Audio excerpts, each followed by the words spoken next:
my name is Miss Kakavo, and I'm a teacher at Jackson. You might have seen me upstairs. I teach first grade, and I'm here to talk to you today about animals and habitats. So the first question I have for you is, can you tell me the difference between a living and non-living thing? How about this cat?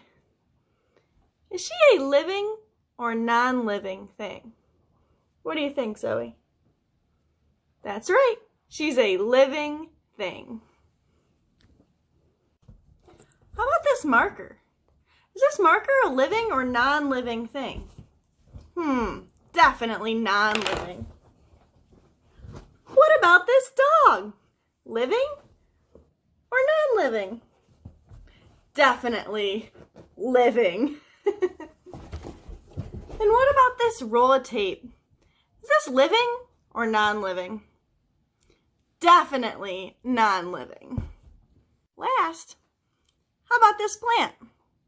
Living or non-living? If you said living, you're right. Let's talk about why. Greetings, fellow adventurers. You are here to learn something new, and believe it or not, I'm here to teach you. My name is Rattenborough. I'm the famous rat adventurer. I travel the world looking at plants and animals in all the different places they call home. I'm going to take you on a special adventure all around the world. You are going to learn about some amazing and incredible places and animals. And we're going to start our exciting journey right here. I know, it doesn't look like much, but it's special to me and it has everything I need. Welcome to my home. This is the alleyway where I live. Take a look around. What do you see? There are trash cans, litter, boxes, drains and dripping pipes, old buildings and gutters. It's a perfect home for a rat. It has everything I need to live. All living things need food and water to survive. Survive means to continue living or to stay alive. Animals like me also need a shelter. So animals need food, water, and shelter to stay alive. My food comes from these trash cans and the litter on my street. My water comes from the gutters, drains, and pipes. And my family and I have a shelter down under some steps nearby. All of these things make up my habitat where I live. Just as people can't live underwater or in the air, plants and animals can't all live in the same sorts of places. You don't hear about elephants living in the North Pole on all that ice. And you definitely don't hear about polar bears living in the desert. Pumpkins don't grow in the sea, and fish definitely don't live in trees. I can tell you firsthand that rats can't just live anywhere in the world. I don't like weather to be too cold, and I need to live in a place where food is easy to find. That's why I like my cozy little shelter under the steps. It is warm enough for my family and me, and there is always plenty of water, and there is always a good supply of food in the trash. How about we have a look around? You might have a park like this somewhere near your neighborhood. People like to spend time playing and relaxing in this park, but it's a habitat for many other things too. The grass, trees, flowers, and bushes in this park need water and food to live.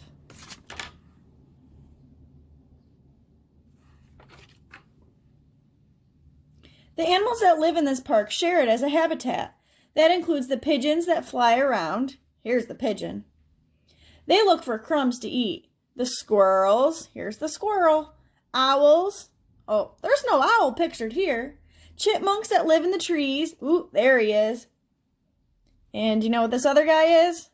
A raccoon. And of course, toads, frogs, bees, butterflies, and mosquitoes buzzing about. The raccoons and opossums that come out at night, and even the frogs and fish in the pond nearby. Brrr! Aren't you cold? This is the habitat called the Arctic. Do you think you could easily live in the Arctic with its very cold temperatures and snow-covered ground? I think I might need a bigger coat. Not many things can live here, but later I'm going to show you some incredible plants and animals that do live in the Arctic. Did you know there were plants that lived in the Arctic? I can't wait to see that. Hello again. Most animals have to live in habitats that are specific to them, but you human beings are very clever. You can build habitats for yourselves. If you want to live in the desert where there isn't much water with which to grow food or drink, you can build a pipeline to bring you water for watering crops for drinking. You can have food transported to the desert by road or rail because it would be difficult to grow food in the desert. And you can build houses for shelter so you don't have to sleep in the sand. In fact, people like you have been able to live in extremely hot, cold, and dry places.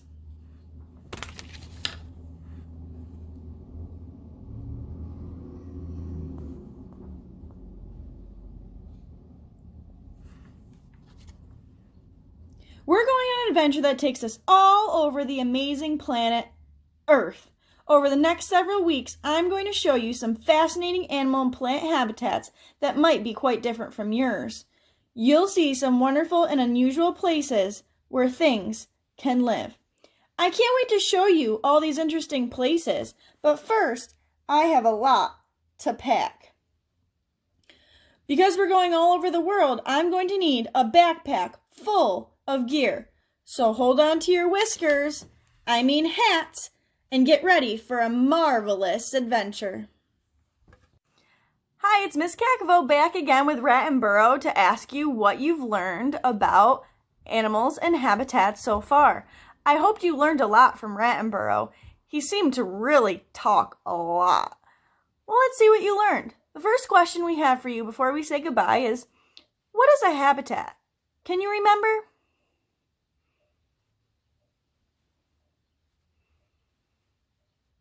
If you said that a habitat is a place that has food, water, and shelter for a living thing, that's right. Can you tell me a little bit about Rat and Burrow's habitat? Where did he live and get his food, water, and shelter from?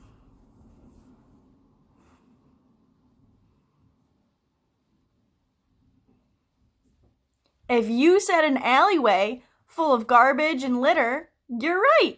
He also lived underneath the steps with his family. He lived in the alleyway, and specifically, he lived in this little tunnel. That's right. Okay. What do you think? Would Rat and Burrow be able to live in his habitat without food, water, or shelter? Why? Or why not? That's right. Rat and Burrow would not be able to live in his habitat without food, water, and shelter. As a living thing, we know all living things need food, water, and shelter. Why can't plants and animals live in every place on Earth?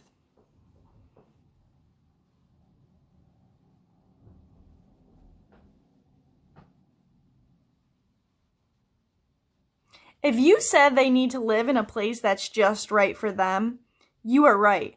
They need to live in a place that has the shelter and the food and the water that's going to be right for them to stay alive. The last question I have for you, and you can take some time to do this with your family, is to describe your habitat. Where do you find food? How about water? And what about shelter in your habitat? Now, everybody's answers might be a little different, so take some time and talk to your family about what you learned today and also about your habitat.